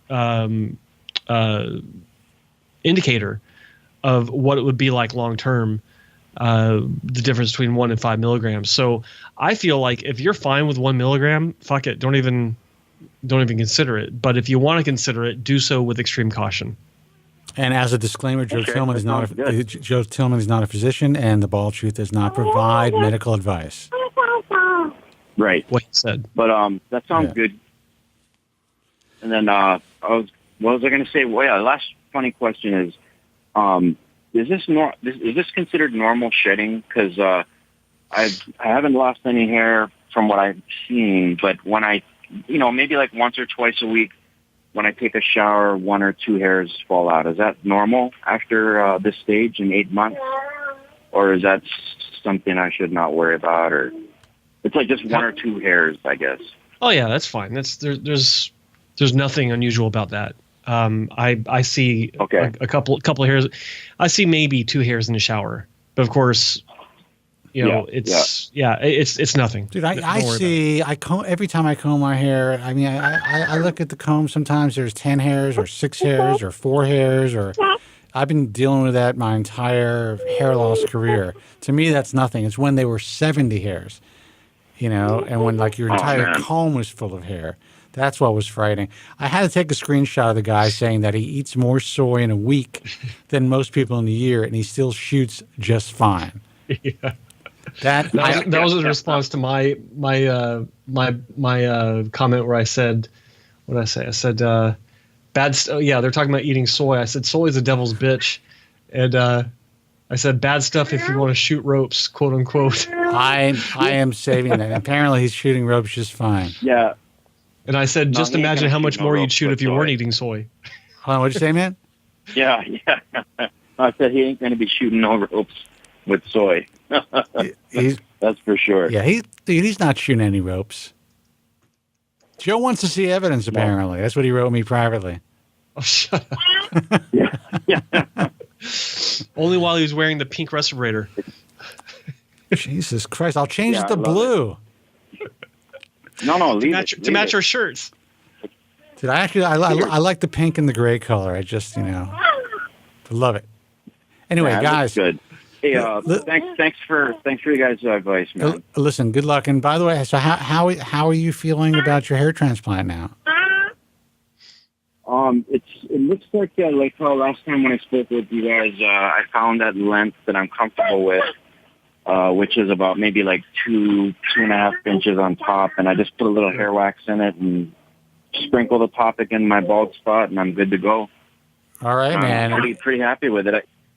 Not one day goes by without somebody saying how good I look and how young I look, and so I'm happy. Good for you, man. And how are things with the volcano and everything? Are you okay? Yeah, on my side, our island, Oahu, we're good. Just a bunch of my friends had to move out of their houses on the Big Island. Oh, that's heavy, scary man. Stuff. That is scary. Well, listen, if I'm ever in your neck of the woods and I get pulled over for drunk driving, what do I do? I just say your name, or how does that work? Oh, yeah. All right. Tom Sergeant Warren is your buddy. Okay. All right, man. Yeah. All right, listen, thanks for the call. All right, guys. Take care. Thank you so much. Okay, bye-bye. 888-659-3727. I would never drink and drive. It was just a joke, people. Please don't write me about that. Might hit a bump and spill my drink. Let's see who this is. Hey, you're on the air. Who's this and where are you calling from? Hey, Spencer. This is Vic from BC. Hey, Vic. What's happening? Vic. Holy shit. Hey, man. Good to hear you guys again, man. Good to hear from you. Out of it. Yeah, same, man. I just been working so much. It's just I haven't really gotten time to tune in and catch the show. How you guys doing, man? I caught the last half an hour. There's been a lot of talk about testosterone or something, just like TRT or something. Yeah, all these guys are trying to get me on TRT replacement. I don't know if it's a hint. I don't know if it's like Joe is trying to push that and he's telling these guys secretly or whatever it is. No, I mean, these guys it's a big subject, and a lot of people are starting to gravitate towards testosterone replacement. I think partially because of all of the direct-to-consumer advertising about low T, and also there's a huge market that insurance doesn't cover. So it's a way for physicians to get involved, just like cosmetic surgery, in something that they can get a cash payment for. But with that said, it does help a lot of people. I've heard about that. Nah, it was interesting because I was hearing some of the stuff on and off, but for the last half an hour. But I can tell you this much: I remember, didn't you say that you were really, really jacked when you were growing up?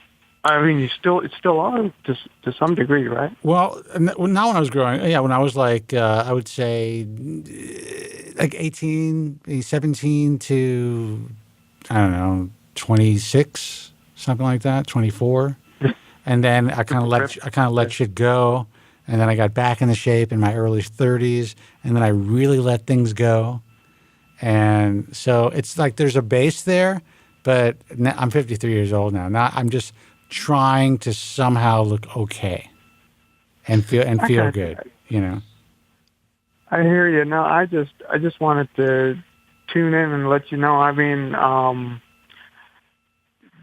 the whole testosterone replacement thing. Obviously, I'm not a doctor, and I don't know about what the side effects could be or what they are.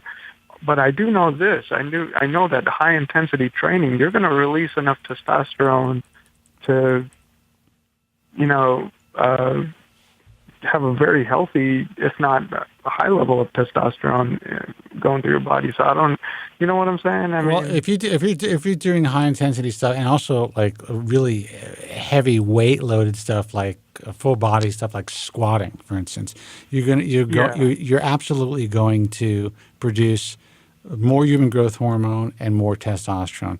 There's fear in the hair loss community that training to at that level will exacerbate or even hasten the hair loss process for some people. There's no proof that that's the case. Theoretically, I guess it is. But yeah, I agree with you. If you work out to that level, you're absolutely going to increase not only your free-flowing testosterone, but your human growth hormone output as well.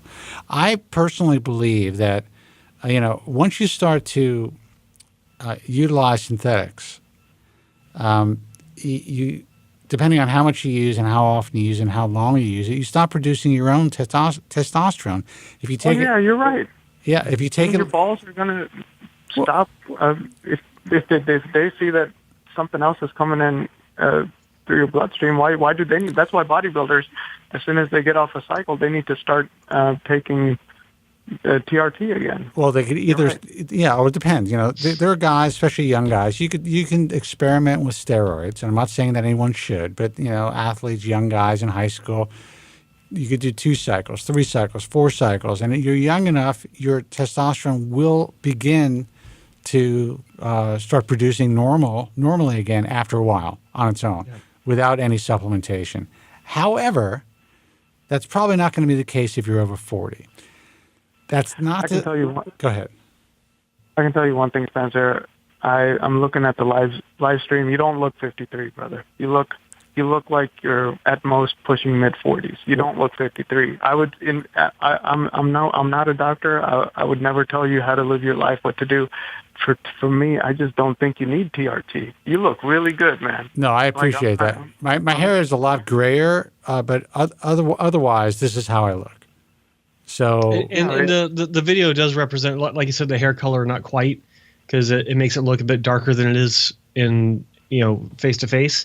But he does look this young. Like his skin, it's got wonderful skin. It's marvelous. Thank you so much. It's fabulous. I gotta say, but no, he does look this young in real life. Well, that's nice. That's nice to hear, and I appreciate that. And it's not about, again, for me, it wouldn't be about looking young. It would be about if I wanted to really get back into training, and also, if I want to start, banging around with young chicks again. Just kidding, by the way. Anyone, common law, anyone who's listening, but I mean, listen, we all have a level of vanity, which actually I think is healthy.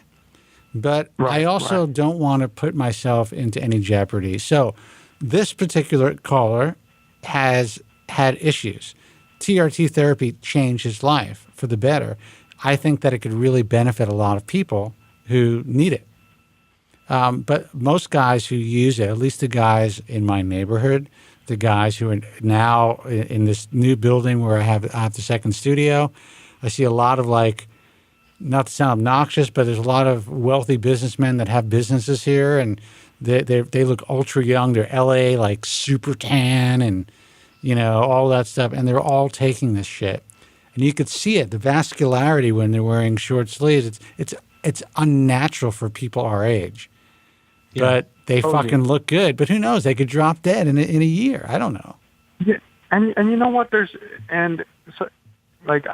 I used to work out a ton. I don't do much anymore, some body weight stuff, but I can tell you this: you definitely know if you've been training for long enough, you've been in the gym long enough, you know when someone's on some sort of hormone versus just like your creatine or stuff you can get at GNC. You can definitely tell when it starts getting to size and the definition wise. There's a big difference between stuff you can get at your local GNC and actual. Oh, absolutely. And by the way, David, I'm a hair magician, motherfucker. So there you go. I saw that. Yeah. Gotta laugh at people. They're the best. How old are you now, Vic? I'm pushing 35. You're a fucking kid. All right. So before you go, and I think it's important because we have a whole shitload of new listeners. Yes, sir.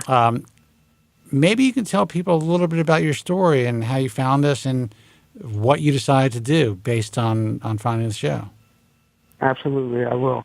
It was back in about 2011 or 12. I was going through a huge midlife crisis, and wait a second, 2011 already? That long ago? I cannot believe how fast time flies.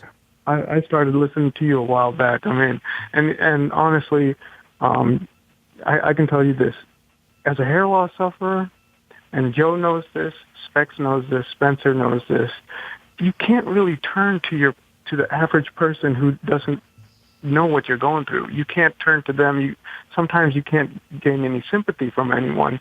That toughens you up a bit. But the great thing is, when I was I was about to pull the trigger on getting a hair transplant. One last thing I did was I did a little bit of Google research. I think Spencer's website came up as like one of the first or second hits. I listened to his show, and finally, after a few episodes, I called him. Because that show where Spencer, and I believe Specs was on that show too, they literally talked me out of it. I was about to get a hair transplant, and I was just not the right candidate. I wasn't. It was everything about my hair characteristics, my genetics, everything. I was just not the right, and I could have spent thousands of dollars. Spencer helped me save that money. I put that towards higher education, and not only that, but he talked me out of taking Propecia or finasteride. And so two things. He saved me money on a transplant. He saved me money on drugs like Propecia and finasteride. And my life has just gone uphill ever since. First of all, I appreciate you telling everyone your story because it's important for guys to know that you came out the other side, that there is life after hair loss, even if you choose not to do anything. Mm-hmm. And the reason you were talked out of finasteride, and this is what it kills me when I read shit sometimes about people saying that we are Merck shills or we're trying to sell people on poisonous drugs. Everything that you described to me basically just screamed that you were definitely not a candidate for a hair transplant, and that you should shave your head or keep it very close. That you forget about it. Just move on with your life. Finasteride would have had minimal results. Possible downside of it could have, affected your life adversely. For the very slim chance of you seeing anything positive from it. You did not have the hair characteristics, the density, or the amount of hair. You wanted FUE.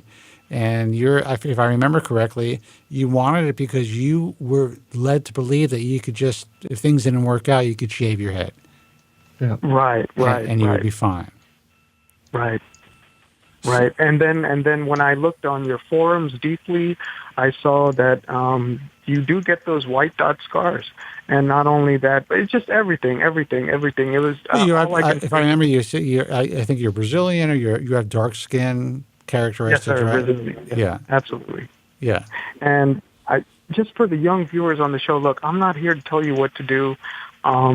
This is not, but I can tell you this much. This is the one place where you can safely say whatever you want, and you have people like Spencer and Joe who are, I mean, they pretty much, when it comes to hair loss, they have a PhD, so they know as much, if not more, than hair loss doctors. So, and not only that, they're not trying to sell you hair. They're not trying to sell you Propecia. They're not trying to sell you hair transplants. They're not trying to sell you anything. So you have a safe place to come, do your research, and then make an educated decision based off of your research. Do your due diligence, and then make your decision. And whatever you think's right for you, go for it. But I can tell you this much: as soon as I stopped and I got those clippers and I just started cutting off all my hair. I started working out. No medication, nothing. I can tell you, life gets better, and people respond to the way you feel. They don't respond to the way you look. Get that through your head. For the young guys out there, people respond to the way you feel and the way you treat them, not the way you look. Dude, you're fucking inspiring me now. Telling you. I got a bunch of guys putting me on TRT, and you're telling me no one cares about the way I look. No, he's saying stop taking Propecia. Yeah, well, that's not going to happen. You're going to have to pry that out of my dead cold hands. Well, I can tell you this much, Spencer. I would never tell you what to do, but I'm telling the young cats out there that before you make any decisions that are life-altering, stop and remember, people are going to respond to you about the way you make them feel and how you feel about yourself. If you respect yourself and you treat other people with respect and kindness, that's what's going to come back to you 1,000-fold. So you guys have to do whatever you want. Spencer's changed my life for the 100 times better, and I will always respect this man. Dude, I'll drink to that. Thank you so much. That makes me feel really good about what I do. And, I say this all the time, and this was actually the year that I had planned to retire. I was going to write something on Facebook about this because there was a physician who asked me a question that I still have not responded to. I have planned my entire career, and I am kind of sick this way with the way that I plan things, but I had to put away a certain amount, invest a certain amount, do certain things in order to be able to retire at a certain age. And I have been fortunate enough to kind of exceed that expectation, meaning that I could stop doing this before I planned on stopping to do it. But because of the way the market is, because of when I hear people like you call the show and say how important it was and how it changed your life, it makes me want to continue to do what I do. Also, there's so much money that's going to be left on the table anyway that, and I'm being honest, that, why should I leave it? Why should I leave it there?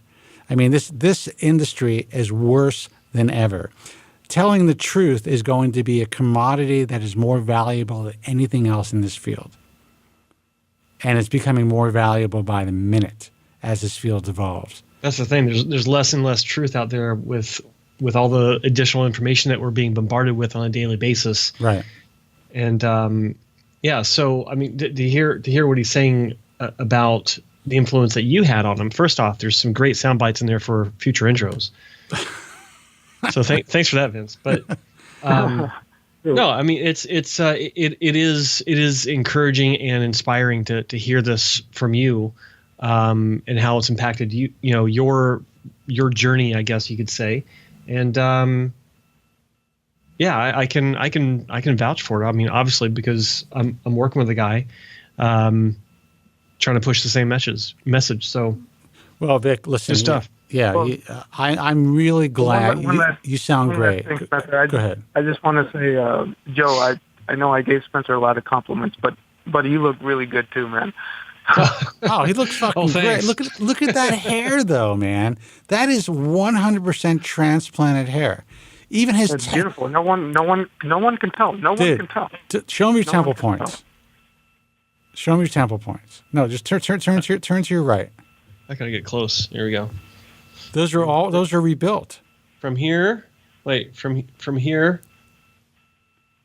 there, all that forward is transplant. That's unfucking believable. That is a work of art. It looks like what you were born with. It really does. Yeah. It really does. When you see some of the temple points that are reconstructed online, you see the angles and the hairs that are chosen to be put into the temple. They look like such shit, even from some of the better doctors. And that's the dead giveaway with modern, in 2018, modern as they call them now, hair transplants. And that's the first thing I look at to see if the temple point's reconstructed. And usually nowadays it's a hell of a lot easier to see it today than it was 10 years ago, because they're usually looking like they're trying to fly away, south for the winter, because the hairs are sticking out like this, like wings. Dude, some of these YouTubers that I see, and again, I want to make it clear that I think that the guys that are out there who are trying to get the word out or their word out, most of these guys are probably really good guys, and I can tell that they are good guys, and that they. Spencer, also thank you for the episode where you talked some people out of SMP. That was crossing my mind at one point too. Thank you for that as well. I did the further research. I remember that. Yeah. If it's permanent, it can really screw up someone's life. So thank you for that as well. Oh, you got it, dude. I took a lot of flack for still not being a fan of it, and there are doctors. Some of them are in the IHRS who are believers of SMP. Most of them who are in the IHRS they're doing trichopigmentation, and they, which is the temporary type of SMP, and they're usually utilizing it as underground or for scar repair, things like that, which is great. It could be very beneficial for people. But as a hair loss solution, the way that it's being promoted, look, it's just my opinion. Who the fuck am I? But I can tell you that I've seen so many guys who I believe they're totally fucked up. Yeah. Forget about my aesthetics, thinking that I think it looks like shit. That doesn't even count. These people who've had it done believe they look like shit. That's what matters. Yeah. There's a well-known YouTuber. I don't know him personally, but he's got like 6 million followers, and he went and had S&P. Yeah. And it looks like someone literally took what's it called? Shoe polish. He's very healthy about it all, though. That's a healthy. Yeah. That guy has a healthy attitude about everything. Absolutely. Fauci too, or whatever. But yeah, I think so. That may be it. Yeah, guy's got a fucking healthy attitude about that shit. Other guys would be suicidal. He just said, you know what? I fucked up. I'm going to get it fixed and talk about it. And I admire that. But yeah, listen, Vic, I'm going to let you go. Thank you so much for the phone call. It's great to hear from you. I know that you're busy with your life, and I'm really glad. So, I mean, when you have time to call in, call in. Thank you, sir. You and Joe have a great night tonight. All right. You take care. Thanks for calling, buddy. Good hearing from you. Be well. Thank you. Bye. 888-659-3727. Yeah. So what I was going to say something about. I mean, I think that all these guys have a lot of these guys have good intentions. I watched a video recently, another video, where at the end of this video, this pretty well-known YouTuber who talks a lot about hair loss. He's also into bodybuilding. Got a fucking fantastic physique. This guy is fucking jacked. He's giving advice about what to do and not to shampoo your hair every day and not to use certain products and all the stuff that we know does not damage or does not cause hair loss. Hair loss, is essentially, there's obviously several forms of hair loss, but in general, hair loss all happens underneath your scalp. The manufacturing process of your hair is under the scalp. So shampoos and different things that cannot penetrate the scalp and damage your hair follicle will not affect the growth of your hair. And that's something like blow drying, things of that nature, over blow drying. You may damage the cuticle, make your hair look fried. You can cause breakage from certain chemicals that you put on your hair, things of that nature. But this keratin is dead. Yeah, it's already dead. Yeah, it cannot be damaged. The keratin itself can be damaged, but the follicle cannot be damaged unless there is some sort of a physical trauma or mechanical trauma or a chemical trauma that goes below the scalp. Yeah. That's it. So you can blow dry to your fucking heart's content. You can wear as much mousse and wax and hairspray or whatever you want to do. Your hair, you can have Spencer, it clogs the pores so the hairs can't breathe. Exactly. You can have look at these homeless guys. You can have you could actually have cement. I'm not even joking, on your scalp for 4 months. A block of cement. Now, it's going to be uncomfortable. And it's probably going to cause some other skin and inflammatory issues. Yeah. But it will not stop the hair growth process. No. Doesn't work that way. Sebum buildup does not stop the hair loss process. That's one of the oldest tricks in these non-surgical hair loss clinics. They'll sit you down, they'll pluck a hair, and they'll stick it under a projector microscope and they'll throw the image up on the wall, and they'll show you the bulb of the hair and say, see that little round thing? That's sebum build up. Exactly. And we got just the thing to help you. Right. $2,000. And that is what trichology used to be about. I have to, kind of like Bosley, Bosley's come a long way. The trichology in general has come a long way. And I think one person who I think deserves some credit is Alan Bauman, who actually is training trichologists and people who want to be trichologists in the real study of hair loss treatment and prevention, and what can actually be done for treating hair loss. Yeah. That was never done before.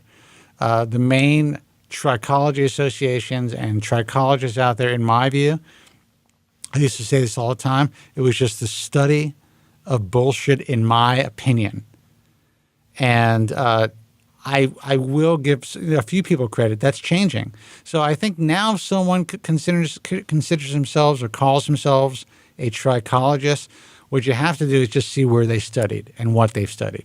And it's possible they can help you, meaning they can guide you in the right direction. They can work with the right physicians to prescribe the right medication. They can give you legitimate advice as opposed to just plucking your hair, looking at it under a microscope, and putting together their own fucked up tinctures. Where do you go to trichology? Is there a trichology school? There are academies. There are. Is it like an online thing? Is it? They actually have some. Is there like, a course at DeVry? There were mail order things when I was younger. There's probably some online stuff.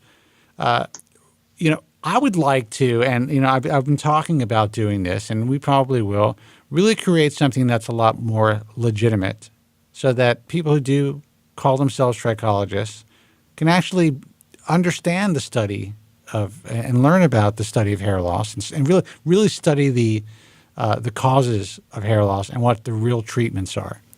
See, here we are with with the venereal diseases, USTI. U.S. Trichology Institute. Right. Not a good name, guys. Not good.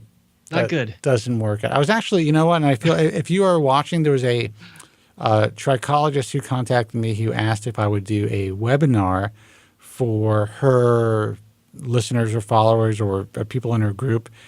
I have not gotten back to this person yet, and I feel bad about that. I have so many people that contact me through Facebook or through Twitter or through other resources, through all of our websites.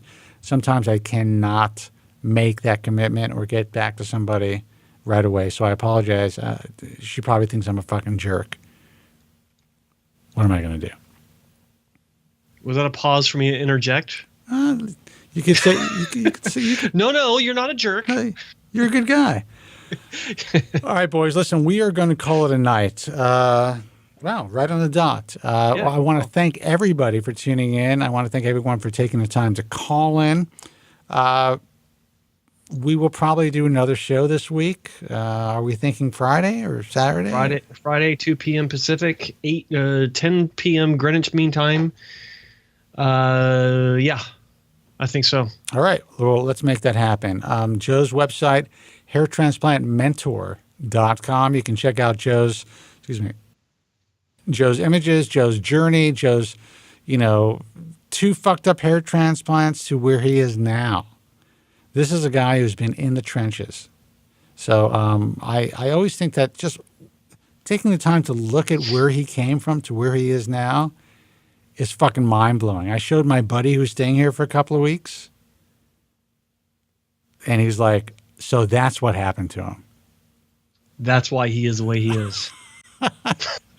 No, but he was like, wow, that is really impressive that you came from that. So there is life after hair loss. Whether you decide to do something like taking medication, getting a hair transplant, wearing a hairpiece, or doing what Vic decided to do, which is nothing.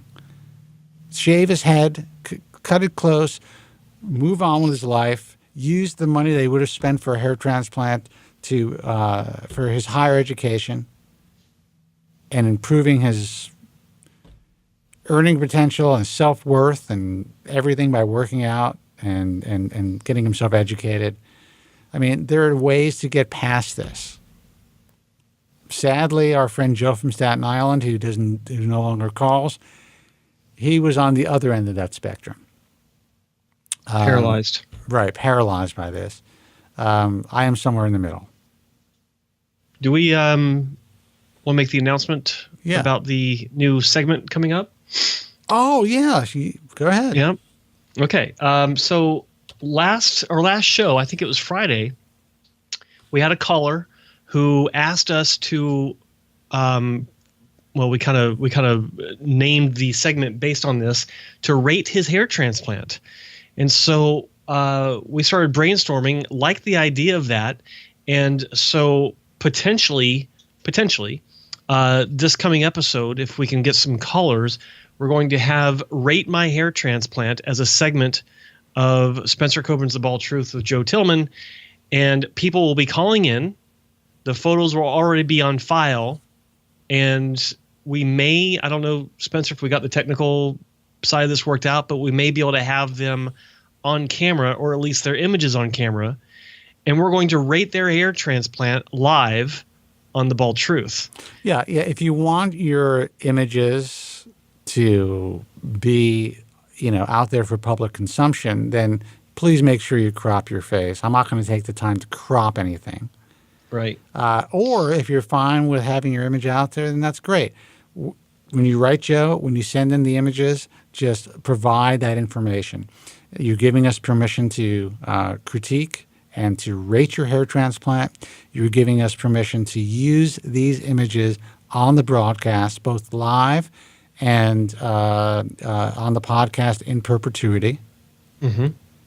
And very important, you have to understand that if you want us to rate your hair transplant, we're actually going to rate your hair transplant. We're not going to, kiss your ass. We're not going to tell you something that you want to hear versus what you should hear.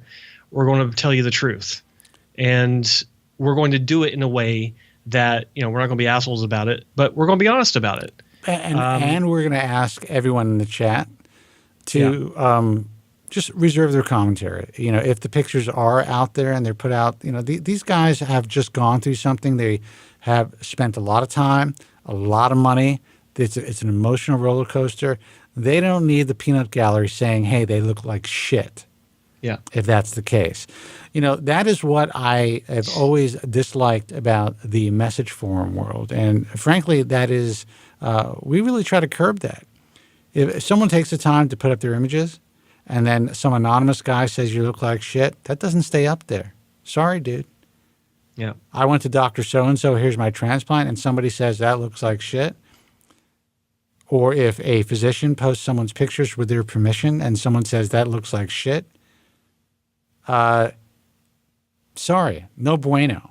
These guys These guys have signed off on having their hair transplant being highlighted, displayed, shared, because they're happy with it. Yeah. Period. So, keep that shit to yourself.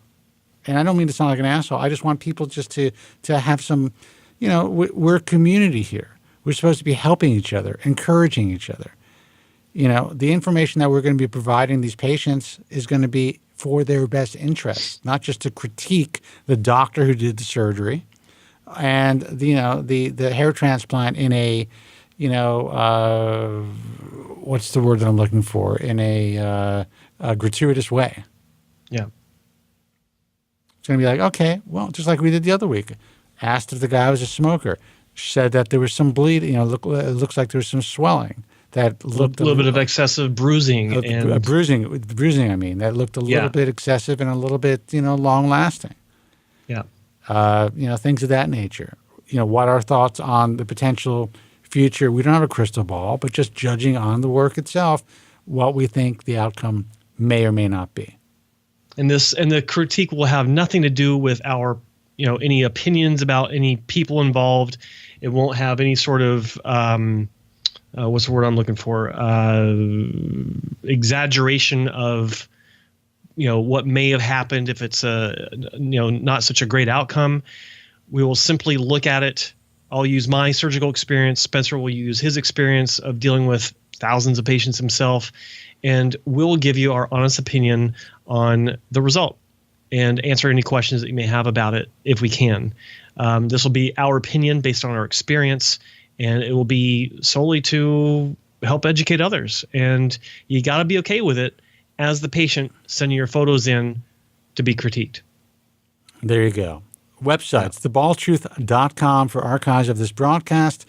Also, check out the International Alliance of Hair Restoration Surgeons. That is IAHRS.org.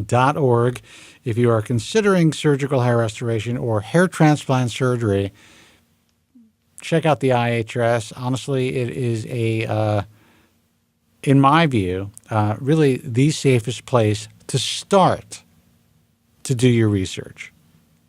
Don't just pick a name off a fucking list. It's just a starting point. Yeah. That's what it's there for. American Hair Loss Association. That's AmericanHairLoss.org. Our message forum, baldtruthtalk.com. If you want to interact with other hair loss sufferers, check out our Bald Truth Talk message forum. Remember, a lot of anonymous bullshit on all message forums. We try to moderate it as best as we can, but take everything you read on a message forum with a grain of salt, unless you know for sure where that information is coming from. Also, guys from Queens.com, and want to thank HairLossExperiences.com for streaming this broadcast live. Hair Loss Experiences is just a friend of the Bald Truth, a great message forum, basically a UK-based message forum for hair transplant surgery. Joe, you might want to explain it a little bit more. Well, it's simple. It's run by someone in the UK. It does have a UK focus, but being the interwebs, it is accessible to anyone and everyone worldwide that wants to see information you might not see on a couple of other forums, because every forum is different in its own unique, special way. Great guys over there, and we appreciate them for allowing us to stream live through their website. That's hairlossexperiences.com. Well, I'll tell you one thing that's unique about that forum. There's no moderators on there that are basically controlling or trying to drive the flow of information, or harming people's reputations, or bashing patients. And there's no lead system. There's no lead system. Exactly. It's a place run by a normal dude. And that is hard. Has had his own repair case himself. Right. And that is hard to find in this fucked up industry. So I have a lot of respect for what he does. Until next time, guys, be strong. God bless. And thank you so much for listening. Have a good night. Thank you very much. I'm sorry for any inconvenience you may have been put to prior to the program, and I'm glad you enjoyed it. And if you could now leave by the exits at the rear, that'd be splendid. Thank you. Good night.